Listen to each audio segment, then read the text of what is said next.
نشكر الله العظيم ونشهد أن لا إله إلا الله وحده لا شريك له والصلاة والسلام على عباد الله الصالحين وبعد أيها المسلمون والمسلمات السلام عليكم ورحمة الله تعالى وبركاته. Naipasalamatan natin ang Panginoon Allah. Ang lahat ng papuri ay sa Kanya, sa Allah subhanahu wa ta'ala. Lahat po ng mga pasasalamat ng bawat isa sa atin, dapat bigyan natin ang kahalagahan ng pasasalamat sa Panginoon Allah sa takdang pagdarasal. Ang salam, kapayapaan, ay hilingin natin sa Panginoon Allah na makamtan natin ang kapayapaan dito sa mundo at sa kabilang buhay. Sa pamamagitan ng guide sa banal na Quran at pasasalamat sa programang MPDA TV, nakikita po ninyo, naririnig ninyo ang salita ng Panginoon Allah subhanahu wa ta'ala at salita po na nasabi na ng Propeta Muhammad sallallahu alaihi wasallam. Episode 10 po sa Arbauna Nawawi ay sundan po natin ang history po ng isang lalaki na sila'y magkaibigan, tatlo sila. Pero sa tawfik ng Allah, ginamit niya yung pera niya, binili niya sa aya na yon sa Suratul Talaq na doon niya nakita sa daan. Pero pinalikan niya at binili. Yun ang binasa niya nung sila sumakay ng barko. Sapagkat hindi niya alam yung mga doa ng Allahumma inni as'aluka khairar rih wa a'udzuka min sharriha. Pag makita mo yung sinasabi na bagyo, tornado, for example, no? Parang mata ng hangin. For example, malakas na hangin yun. Hindi niya pa alam. Yung sinasabi niya, bago ka sumakay ng barko, yung Bismillahi majreha. For example, pag ikaw ay sasakay ng barko, ibig sabihin, doon ka na sa dagat, no? Wala ka nang, minsan, wala ka nang makitang mga bundok, wala ka nang makitang mga kay dagat na. Ibig sabihin nun, mas mataas ang dagat kaysa sa bundok. Na, sa sharing knowledge po, sa al-ilm, no? Silahul mu'min, no? Ito ang sandata ng taong Muslim. Kung ikaw yumakap sa Islam, siyempre naman, kahit na ang sakyan mo, eroplano, minsan makasakay ka rin ng barko, di ba?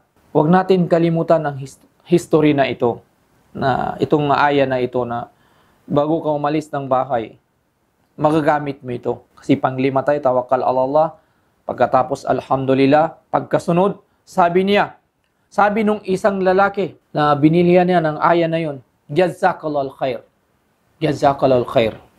Sabi niya. Ibig sabihin, binibigkas yung Jazakallahu khair.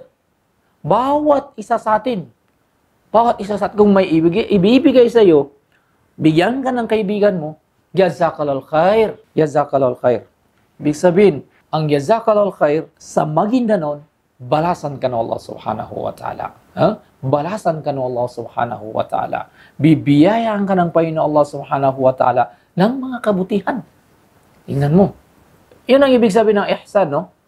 Kasi yun ang foundation ng pagsamba mo sa Allah. Kung wala kang ibig sabihin itinayo na sala mo, yung susi ng paraiso, ibig sabihin hindi mo makamtan yun. Hindi ka gagabayan ng Panginoon. Kasi doon magagamit yun sa pagsala. Mababasa mo yun sa pagkatapos ng Suratul Fatiha. Kung isunod mo yun, alhamdulillah, bago ka umalis. Yun ang mga preparasyon ng bawat tao na yumakap siya ay Muslim, siya ay nagsuko sa Panginoon Allah subhanahu wa ta'ala. Lahat ng mga gawain niya ay ibinibigay niya sa Panginoon Allah subhanahu wa ta'ala. Kaya ang nangyari, nung sila ay pumunta sa nagsakay sila ng barko, palaot na sila. Doon na sila sa gitna ng dagat. Tinamaan sila ng malakas na hangin. Pero ibibigay ko na sa inyo yung doa na yun, Allahumma inni as'aluka khairar rih wa a'udzubika min sharriha. Yun ang mga doa na ibig sabihin yung hangin na yun, hindi tatama. Pero hindi niya yun nabigkas sapagkat hindi niya pa alam. Pero ang alam niya lang, yung wa may yattaqillah. No? Wa may yattaqillah yaj'al lahu min amri yusra. Sino man sa atin, sino man na tao na pangamba ng Panginoon Allah subhanahu wa ta'ala, ibig sabihin, siya ay matakutin sa Allah. Matakutin sa Allah. Kung yung pinapasa niya, o di kaya ay mabigat, yung mabigat na yun, na ibig sabihin, disaster, tatama sa kanya na mga pagsubok. Kumbaga, for example, yung tinatamaan ka ng hangin, no? Nawasak yung sinakyan niya na barko. Wasak. Di ba? Kung mag-isa ka lang sa dagat, may mga pating. Makaiyak ka. Makaiyak ka talaga. Na, kumbaga, for example, isipin mo, yung pinanggalingan mo. hindi na ako makabalik. Mamamatay na ako dito. Pero dahil sa wa may yattaqillah, yaj'al lahu min amri yusra, yung sunod na yun, na sunod ng aya na yun, inshallah subhanahu wa ta'ala, yun ang kinatasbih niya. Kaya may naiwan na putol na kahoy na doon siya nakasakay. Na wala kang makain. Walang makain. No, walang makain. Nung nakita niya yung, for example, gaya ng Bungo Island. For example, Bungo Island, no? Walang tao yan. Maraming mga punong kahoy. Nakita niya yun. Nung maghapon na, papasok na yung wakto ng Maghrib, no? Nabigla siya. Dahil nag-iba yung anyo ng bundok. Oh, nag-iba yung anyo ng bundok. Sapagkat nandoon yung dato ng Satan, si Satanas. Nakita niya, na apoy na lumalagad-lab sa bundok na yun. Naktaka, bakit kaya ganun? Nung pagkita ko sa una, maraming kahoy. Ngayon naman, parang apoy na lumalagad-lab. Pag yun ang makita ng walang paninindigan, walang pangamba sa Panginoon Allah subhanahu wa ta'ala, matakot siya. Nung makalapit na siya, biglang nagsulpot yung Satan, na parang naging tao. Sabi niya, walang makakalapit dito, sapagkat kung sino man ang lumapit dito, ay mamamatay. Mamamatay. Tingnan mo, sabi ng lalaki na yun, na nakakuha ng aya na yun. Sabi niya, hindi ikaw ang Panginoon Allah, hindi ikaw ang Panginoon. Lalapit ako inshallah, pero bibigkasin ko ito. Nakapito niya nabigkas yung wamayatakillah. Nakapito, no? Nakapito yung nabigkas. Nung mabigkas niya yon, natunaw yung Satan. Natunaw. Tapos, pagbaba niya, kay nakakuha na siya doon sa bundok na yon, kumbaga, for example, Bungo Island, no? Palibutan ng dagat. Walang tao yan. Iisa lang ang tao doon. Babae na napakaganda. Prinsesa na napakaganda. Na yung pala, ang security niya yung Satan.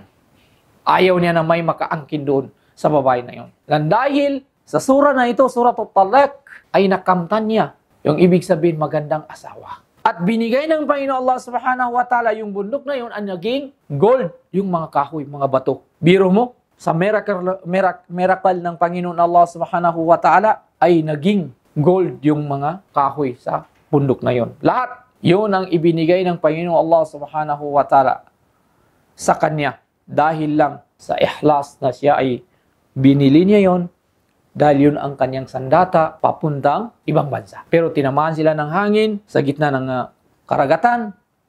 Ibig sabihin, yun ang nakakabuti sa kanya na ibinigay ng Panginoon. Yung biyaya na yun na hindi mo sukat akalahin na mangyari yung mga ganun na pangyayari. Na ibig sabihin, mabigyan ka pa ng magandang asawa, tapos mabigyan ka pa ng Panginoon Allah subhanahu wa ta'ala ng kayamanan. Kaya mga kapatid, huwag natin kalimutan yung alhamdulillah, yung panglima when thanking Allah, at saka yung jazakallahu khair when thanking someone, at saka yung mashallah when you see a favor of Allah subhanahu wa ta'ala. Yan ang ibig sabihin na ginagamit natin yan pang araw-araw. Yung barakallah when expressing thanks to someone. Barakallah subhanahu wa ta'ala. Lahat na niya mga kapatid sa Islam ay everyday natin yan ginagamit. Mga pagali namin siya sa kanong agam Islam. Tuwari gay da ba katufuan ni de itabunaway bra mamalu. Ni de blewe ni oritom blewe ni. Para da bego me de.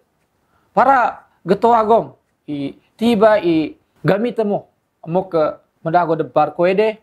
Tibno amok kuni mga iray tulus bem. Pagsubok, Tagalog ede, dapat tingkalo mo ino. Siya sa kanong mga pagali nami, mga Muslim, atanan, balitya sa Allah subhanahu wa ta'ala. Dino, belipatani, bagusalan umanggaya bismillah. Kanang bailawan abisa. Sa pakuburan, na nandusyapan sa kanong ukit o kabaganan ka, nagabatyan ng kadan sa bismillah, Allahumma barik lana. Fi marazaqtana wa qina adzaban nar. Malabi umaskona kalumiyo ka sa walay, malabi tang gabon bismillah tawakkaltu ala Allah. Kaba bismillah kharajna tawakkaltu ala Allah. Tupang nga mabatyan ng gay ayatang banya telutiman. Ikinadjampadon. Na kinugoy istoryan to, asya sa basa na Tagalog, inyalit tan sa basa na Tagalog, inyabe pidaloni wa may yattaqilla yaj'alu makhraja wa yarzuqhu min haitsu la yahtasib. Mas kuana then itaw adingyawanganin atau ka zanggilanin. So langon inisapal Allah Subhanahu wa taala nan balin Allah Subhanahu wa taala so mogata problema nin. Mana so muttaqi ay nanggat sakanin watan datu amanisa benar nan dani membento matika kaginayani nan tugas ulang nana suka wagib ulukes o bay bantu ba sakano amanin adato. Kaba rinis pituanan tu no isa ama mantu pidalon to enten ito adzanggilanin. Mana pidzanggilanin idinin mo salin tuy kagina kali pungutan adaton to mabunus kanin. Kagina sekanin abalitia Allah Subhanahu wa taala. Mana yanin pakatutulin to kadzanggilanan ka sakano kawarisan o kapadangka sa din ka mabinasa. Di tabian mereka masuk wana galinin to bagayon sudo alu kesupama bangalumanon tuy nantoy masuk wana liniwan talo. Ugeda sabab sa bataluan apakasugat.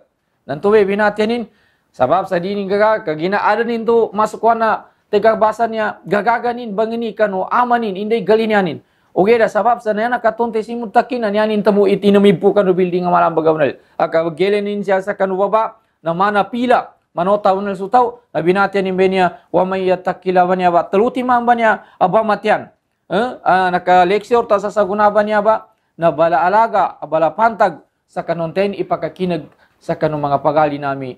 Atanan balita sa Allah Ta'ala sa gumanat sa lujuan bantu, gumanat sa lujuan sa kanu kaganat sa alay, yalo bababanadan na sunyatan ka, mabatian ka subamatian bantu ba, taman sa kanu bamatian, sa kanu kabagadan ka sa barko, kabagadan ka sa lansa, sa kanu bismillahirrahmanirrahim, may kadalawidan, may kakamasukwa na makadungo ka din, wa mursaha, na may kakamasukwa na nakadungo, makatapag ka din, so salatu syukuradino lumipatani so kajambayang sa makoma kanu aleno atau ka makoma kanu bedamanano so salatu syukur abangin syukuran sa kanu Allah taala kandutan makway malumulumu so ampun Allah Subhanahu wa taala. Siatano bu ayatan subitiatano ni importante na nasabutano adembon magindanonin subasan to na Tagalog metubon subasan to na kanu mga pagalitan o Highlander. Kagina kami to siatano ayatan syukuran tano su programa no MPD TV. Sa kanonyaba ayanin mana alkanilan mambo masuk wana pediakapan makanggesilan sa kanu mga sharing knowledge makanggesilan sa kanu mga sulod tano ang mga dapon makambalik Islam atau kasuna kambalik Islam dan sa kanu maskuana siya to sulod sa kanu Adam alaihi salam. Wa ilahuna sukran. Wassalamu alaikum warahmatullahi taala wabarakatuh.